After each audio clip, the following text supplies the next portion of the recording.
ರಾಜಕೀಯ ಭೀಷ್ಮ ಮಾಜಿ ಪ್ರಧಾನಿ ದೊಡ್ಡಗೌಡರು ತಮ್ಮ ತವರು ಜಿಲ್ಲೆಯ ವಿಮಾನ ನಿಲ್ದಾಣ ಕಾಮಗಾರಿ ಪೂರ್ಣಗೊಳಿಸುವ ಹಪಾಹಪಿಯಲ್ಲಿದ್ದಾರೆ.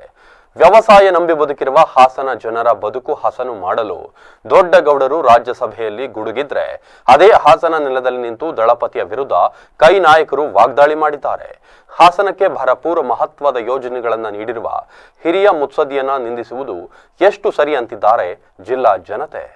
ತಮ್ಮ ಬದುಕಿನುದ್ದಕ್ಕೂ ಮಹತ್ವದ ಯೋಜನೆಗಳನ್ನು ಅನುಷ್ಠಾನಗೊಳಿಸುತ್ತಾ ಬಂದಿರುವ ಗೌಡರು ಅಧಿಕಾರವಿರುವ ದಿನಗಳಲ್ಲಿ ಒಂದೊತ್ತು ಸಮಯವನ್ನ ವ್ಯರ್ಥ ಮಾಡದೆ ಸಾಲು ಸಾಲು ಯೋಜನೆಗಳನ್ನು ನೀಡಿದ್ದಾರೆ.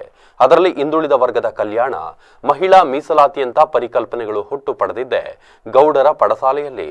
ಹೀಗಿರುವಾಗ ಸಿದ್ದರಾಮಯ್ಯನವರನ್ನ ಸೇರಿದಂತೆ ಕೈ ನಾಯಕರು ಗೌಡರು ತುಳಿಯುವ ಕೆಲಸ ಮಾಡುತ್ತಾರೆ ಎಂಬ ಪದ ಪ್ರಯೋಗ ಮಾಡಿದ್ದು ಎಷ್ಟು ಸರಿ ಎನ್ನುವಂತಿದೆ. ಸಿದ್ದರಾಮಯ್ಯನವರು ಕೂಡ ಜನತಾ ಪರಿವಾರದವರೇ. ಅವರಿಂದ ಜೆಡಿಎಸ್ಗೆ ಸಾಕಷ್ಟು ಅನುಕೂಲ ಆಗಿದ್ರೂ ಸಹ ಅದರ ಪ್ರತಿಯಾಗಿ ಆ ದಿನಗಳಲ್ಲಿ ಜೆಡಿಎಸ್ನಲ್ಲಿ ಅಧಿಕಾರ ಮತ್ತು ಗೌರವ ಹೆಚ್ಚೇ ಇತ್ತು. ಇದೇ ಕಾಂಗ್ರೆಸ್ ನಾಯಕರು ಕುರಿ ಎಣಿಸಲು ಬಾರದವರು ಎಂದು ಅಣಕಿಸಿದಾಗ ಹಣಕಾಸು ಸಚಿವಗಿರಿಯನ್ನು ಕೊಟ್ಟು ಬಜೆಟ್ ಮಂಡಿಸುವ ಅವಕಾಶ ಕಲ್ಪಿಸಿಕೊಟ್ಟವರು ಇದೇ ದೇವೇಗೌಡರು ಎನ್ನುವುದನ್ನು ಮರೆಯುವಂತಿಲ್ಲ.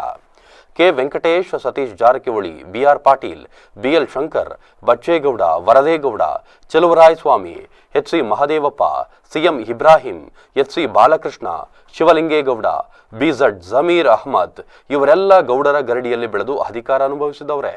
ಈಗಿನ ಸಚಿವ ಕೃಷ್ಣ ಬೈರೇಗೌಡರ ತಂದೆ ಬೈರೇಗೌಡರು ಕೂಡ ಜನತಾ ಪರಿವಾರದವರೇ, ಜೊತೆಗೆ ಅಂದೇ ಸಚಿವರಾದವರು ಕೂಡ.